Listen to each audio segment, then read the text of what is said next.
चीन के राजनयिक मिशन ने तीखी प्रतिक्रिया देते संयुक्त राष्ट्र की रिपोर्ट का कड़ा विरोध किया। चीन ने कहा कि इस रिपोर्ट में शिनजियांग में किए गए मानवाधिकार संबंधी कार्यों की उपलब्धियों और आबादी को आतंकवाद व उग्रवाद से हुए नुकसान की अनदेखी की गई है। चीन के मिशन ने एक बयान में इस रिपोर्ट को चीन विरोधी तत्वों का कृत्य करार दिया और कहा कि यह गलत जानकारी व झूठ पर आधारित है।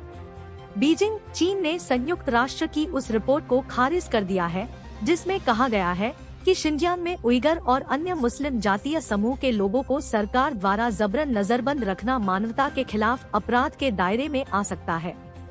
मानवाधिकार समूहों और जापान की सरकार ने इस रिपोर्ट का स्वागत किया है। जिनेवा में संयुक्त राष्ट्र मानवाधिकार कार्यालय ने बुधवार को जारी रिपोर्ट में कहा गया है कि चीन ने अपनी आतंकवाद और उग्रवाद रोधी नीतियों के तहत मानवाधिकारों का गंभीर उल्लंघन किया है। संगठन ने संयुक्त राष्ट्र, विश्व बिरादरी और खुद चीन से इस पर तत्काल ध्यान देने का आह्वान किया है। चीन ने यूएन रिपोर्ट का किया विरोध। इस बीच जिनेवा में चीन के राजनयिक मिशन ने तीखी प्रतिक्रिया देते संयुक्त राष्ट्र की रिपोर्ट का कड़ा विरोध किया। चीन ने कहा कि इस रिपोर्ट में शिनजियांग में किए गए मानवाधिकार संबंधी कार्यों की उपलब्धियों और आबादी को आतंकवाद व उग्रवाद से हुए नुकसान की अनदेखी की गई है। चीन के मिशन ने एक बयान में इस रिपोर्ट को चीन विरोधी तत्वों का कृत्य करार दिया और कहा कि यह गलत जानकारी व झूठ पर आधारित है, जिसका उद्देश्य चीन की छवि धूमिल करना है। यूएन ने रिपोर्ट को रोकने के चीनी अनुरोध को ठुकराया। इससे पहले संयुक्त राष्ट्र मानवाधिकार प्रमुख मिशेल बैचलेट ने रिपोर्ट को रोकने के चीन के अनुरोध को खारिज कर दिया।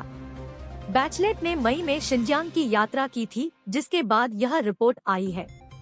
इस रिपोर्ट ने क्षेत्र के मूल उइगर और अन्य प्रमुख मुस्लिम जातीय समूहों के अधिकारों पर पश्चिमी देशों के साथ राजनयिक प्रभाव को लेकर रस्साकशी शुरू की है। यूएन में चीनी राजदूत ने रिपोर्ट का किया विरोध। पश्चिमी राजनयिकों और संयुक्त राष्ट्र के अधिकारियों ने कहा कि रिपोर्ट लगभग तैयार थी, लेकिन बैचलेट का 4 साल का कार्यकाल पूरा होने से कुछ ही मिनटों पहले इसे जारी किया गया। कई पत्रकारों, स्वतंत्र मानवाधिकार समूहों ने शिनजियांग में वर्षों से मानवाधिकार उल्लंघन पर काफी कुछ लिखा है। बैचलेट की इस रिपोर्ट पर संयुक्त राष्ट्र तथा उसके सदस्य देशों की मुहर लगी है। इसके जारी होने के बाद विश्व संस्था में चीन के प्रभाव पर बहस छिड़ गई। रिपोर्ट जारी होने से कुछ देर पहले संयुक्त राष्ट्र में चीन के राजदूत झांग जून ने कहा था कि बीजिंग इस रिपोर्ट का दृढ़ता से विरोध करता है। जापान ने चीन वाली रिपोर्ट पर दी पहली प्रतिक्रिया। जापान रिपोर्ट पर टिप्पणी करने वाले शुरुआती देशों में से एक था। रिपोर्ट बृहस्पतिवार की सुबह एशिया में जारी की गई थी। जापान के शीर्ष सरकारी प्रवक्ता ने चीन से शिनजियांग क्षेत्र में पारदर्शिता और मानवाधिकार की स्थिति में सुधार करने का आग्रह किया। मानवाधिकार संगठनों ह्यूमन राइट्स वॉच और एमनेस्टी इंटरनेशनल ने संयुक्त राष्ट्र और सरकारों से मानवाधिकारों के हनन की एक स्वतंत्र जांच करने का आह्वान किया।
Snow Music Studio.